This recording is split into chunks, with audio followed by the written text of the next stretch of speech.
একটা মানুষ কয়বার মরে? একবার মরে না? তো একটা মানুষের মাথা এক জায়গায় বিক্রি করতে হয়।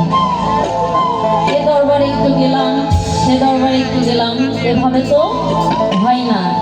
একটা মানুষের পায়রাবি করতে হয়, সেখান থেকেই মালিক দিয়ে দেয়। ধন্য ধন্য